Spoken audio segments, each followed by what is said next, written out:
Good friends, welcome to my channel stock market technicals. Friends, कल के लिए हम लोग लेवल चेक कर लेते हैं किस तरह से ट्रेड प्लान कर सकते हैं।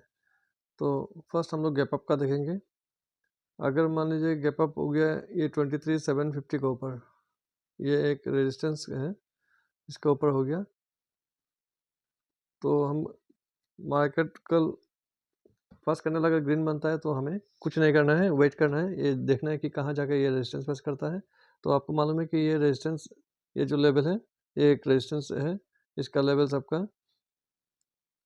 23,830 से 23,870।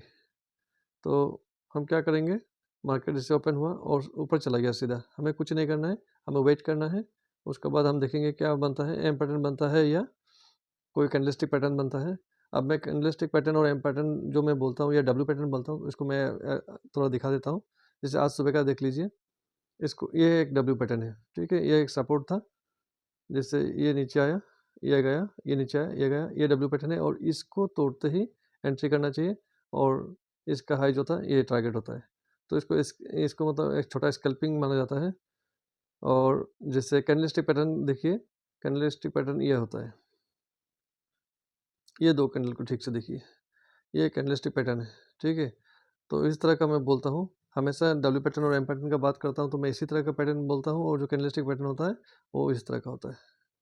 ये सब में आपका मतलब एक्यूरेसी बहुत अच्छा होता है, इसमें आप कभी लॉस नहीं करेंगे। देखिए इधर एक कैंडलस्टिक पैटर्न, जो इधर भी एक फॉर्म हुआ है, ये है। तो जैसे अगर मान लीजिए कि मार्केट ओपन हुआ इधर कहीं गैप अप और इधर ऊपर चला गया, एम पैटर्न बना या कैंडलस्टिक कुछ पैटर्न बना, इसका लो टूटते ही एंट्री करना है, आपका टारगेट ये रहेगा, क्लोजिंग एरिया, ठीक है। दूसरा हो गया आपका फ्लैट। फ्रेंड, अगर मान लीजिए कि मार्केट फ्लैट ओपन हो गया इस कहीं एरिया पे और ये एक एफबीजी एरिया है, तो मार्केट देखिए पहला रिएक्शन क्या होता है, मार्केट को ओपन छोड़िए और मूव करने दीजिए, उसके बाद देखिए किस तरह से मार्केट रिएक्ट करता है।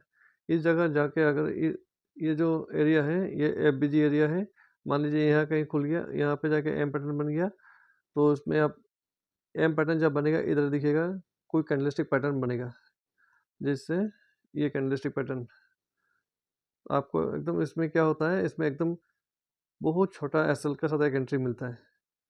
तो यही इधर में बनता है, तो आप एक पीई का लीजिए, इस एरिया में बनता है एम पैटर्न, तो इसमें लीजिए पीई का, आपका फर्स्ट टारगेट रहेगा 23,550, सेकंड रहेगा 23,500।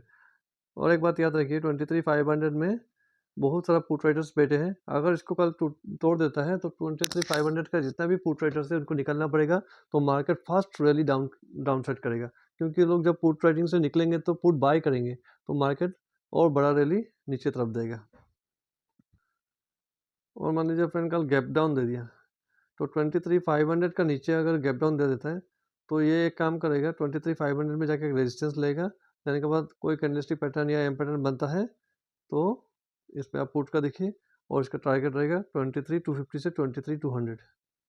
तो कल हम किस तरह से ट्रेड प्लान करेंगे, फर्स्ट अगर ऊपर इस तरह गया तो ये एक ट्रेड हुआ, दूसरा होगा कि फ्लैट ओपन हुआ, कंसोलिडेशन के बाद ये तोड़ दिया, तो 23,500 फर्स्ट टारगेट, अगर इसको भी तोड़ देता है तो 23,200 तक का टारगेट है। और तीसरा हो गया आपका, मान लीजिए कि गैप डाउन ओपन हो गया 23,500 का नीचे, तो 23,500 में जाकर रेजिस्टेंस फेस करेगा और उसके बाद ये नीचे आएगा, तो हम लोग पुट का देखेंगे। कल पीई, कल अगर मार्केट मान लीजिए एक तरफा ऊपर बुलिश हो गया, तो हम तो मार्केट बियर मार्केट चल रहा है तो हम बुलिश का ज़्यादा एक्सपेक्टेशन नहीं कर सकते हैं, और ये भी नहीं बोल सकते कि मार्केट अगर मूव दे रहा है तो कंटिन्यू ऊपर जाएगा। तो इस तरह का कंडीशन अगर बनता है तो कल सी साइड का ट्रेड नहीं लेंगे और पुट को छोड़ देंगे। अगर बुलिश ज़्यादा ऊपर जाने देंगे, कल ट्रेड नहीं करेंगे। और अगर कहीं रेजिस्टेंस फेस करता है, और जैसे आज रात को कुछ अगर अच्छा न्यूज़ आया तो बात अलग है, क्योंकि जब न्यूज़ आता है तो प्राइस एक्शन बिल्कुल ही कम नहीं करता है। तो फ्रेंड्स, यही 3 प्लान रहेंगे हम लोग का। तो फ्रेंड्स, अगर आपको मेरा कंटेंट अच्छा लग रहा है, please like and subscribe. Thank you.